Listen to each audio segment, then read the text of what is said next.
حروف ادب کے تمنائی ہیں، الفاظ بلا کا قرینہ چاہتے ہیں، نو کے قلم انتہا کا سلیقہ ڈھونڈتی ہے، فکر بلند پرواز کی سہولت چاہتی ہے، انگلیاں سرشاری کے عالم میں متحرک ہیں، قرطاس و قلم وفور شوق سے نہال ہیں،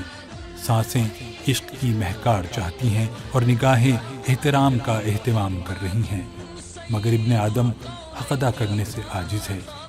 عقیدت و جذبات کی فراوانی خیال کو چہار سمت لیے پھر رہی ہے، اور بشر وجہ تخلیق کائنات حضرت محمد صلی اللہ علیہ وسلم کی توصیف و مدحت کے بیان سے لاچار ہے۔ عقیدت و محبت کا اظہار تو بہرحال بساط بھر ممکن ہے، لیکن رحمت للعالمین کی ذات معطر و منور کا احاطہ، صفات اقدس کا بیان، سیرت مجلہ و مصفہ کا بھرپور تذکرہ کیوں کر ممکن ہو؟ ابن آدم عاجز ٹھہرا تو بات شجر و حجر،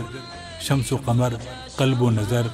باد چمن، نیل گگن، سرو و سمن، عز و شرف، چمک دمک، رنگ و مہک، صدف و گہر سے ہوتی ہوئی تمام خشک و تر تک پہنچی، چشمے، جھرنے، صحرا، بگولے، دھوپ اور دریا، خوشبو، مٹی، بادل، جگنو، چاند، ستارے، غرض کائنات کے ذرے ذرے نے سرور دو عالم، شہ کونین، امام الانبیاء اور محبوب حق صلی اللہ علیہ وسلم کی نعت بیان کرنے کی آرزو ظاہر کی، مگر کم مائگی کا احساس غالب آ گیا۔ آج صبا درود و سلام کا نذرانہ لے کر چلی ہے، فضا پر جذب و مستی کا عالم چھایا ہوا ہے، افق پر رنگ بکھرتے چلے جا رہے ہیں، صبح کا اجالا اس شاخ کو نوید سنا رہا ہے،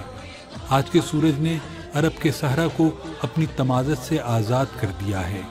چاند کی بیتابی بڑھ رہی ہے، اس کے بدن سے پھوٹتی کرنیں مرکز انوار و تجلیات کا طواف چاہتی ہیں اور وہ سورج کے ڈھلنے کا منتظر ہے۔ شام دن سے حسد محسوس کر رہی ہے اور جلد سے جلد اس کے سمٹنے کی تمنائی ہے، تاکہ قربت کا وہ اعزاز حاصل کر سکے جس کے لیے ہر ذی روح، ہر شے نے کروڑوں سال انتظار کیا۔ ہر لمحہ، ہر پل مسرت و شادمانی میں ڈوبا ہوا ہے، ہر شے پر نکھار ہے۔ آج خیر الورا صلی اللہ علیہ وسلم آ گئے ہیں،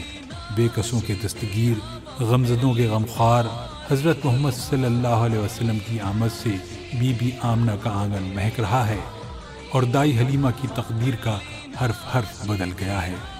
12 ربیع الاول کو سرکار دو عالم صلی اللہ علیہ وسلم نے اس دنیا کو اپنے وجود سے رونق بخشی، اور اسی لیے آج کے روز درود و سلام کا خصوصی اہتمام کیا جاتا ہے، عشاق خوشیاں مناتے ہیں اور ذکر رسول مقبول کرتے ہیں۔ شہر مکہ کی خوش قسمتی تھی کہ وہ حضرت عبداللہ اور بی بی آمنہ کا مستقر تھا، اور پھر اسے کائنات کے ہر گوشے پر یہ فضیلت بھی حاصل ہوئی کہ پیغمبر اسلام، خاتم الانبیاء، شافع محشر، رحمت للعالمین اور حبیب الہی نے وہاں کے معزز قبیلے قریش کے خاندان بنو ہاشم میں آنکھ کھولی اور احمد نام پایا۔ آپ نہایت سادہ مزاج، سنجیدہ، بردبار، نرم گفتار، کشادہ دل، ملنسار اور خوش اخلاق تھے۔ آپ کے اوصاف و کمالات اور حیات مبارکہ کے پہلوؤں پر ہر دور کے سیرت نگاروں نے تفصیل سے روشنی ڈالی ہے، لیکن آج تک یہ موضوع سمیٹا نہیں جا سکا۔ آپ کے اخلاق و صفات کے بارے میں سوچ اور فکر کی حدیں تمام ہو گئیں، مگر تشنگی کا احساس اب بھی برقرار ہے۔ نبی برحق صلی اللہ علیہ وسلم اس دنیا میں انسانیت کے اخلاق کی تکمیل کے لیے بھیجے گئے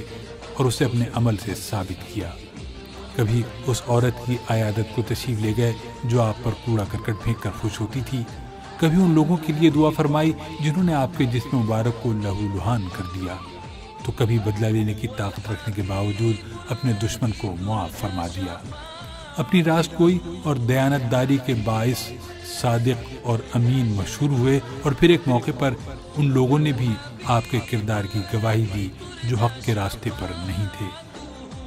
وحی نازل ہونے کے 3 برس بعد رسول کریم حضرت محمد صلی اللہ علیہ وسلم نے اسلام کی اعلانیہ طور پر تبلیغ شروع کی۔ آپ مکے کی پہاڑی صفا پر چڑھے اور اہل قریش سے مخاطب ہو کر فرمایا، اگر میں تمہیں یہ خبر دوں کہ پہاڑی کے اس طرف سے دشمن آ کر تم پر حملہ کرنے والا ہے تو کیا تم مان لو گے؟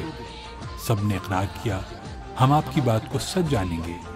اس گواہی کے بعد آپ نے ارشاد فرمایا، میں اس سچ کی حمایت کے لیے آیا ہوں جو ابراہیم لائے تھے اور تمام پیغمبر اور انبیاء لائے۔ اللہ کو ایک مانو، اس کی ذات میں کسی کو شریک مت کرو۔ اس اعلان سے اہل عرب میں ہلچل مچ گئی اور پھر کھلے عام پیغمبر اسلام صلی اللہ علیہ وسلم کو ستایا جانے لگا۔ اس سے یہ ثابت ہوتا ہے کہ وحی سے قبل بھی آپ پاکیزہ کردار اور بلند اوصاف کے مالک تھے۔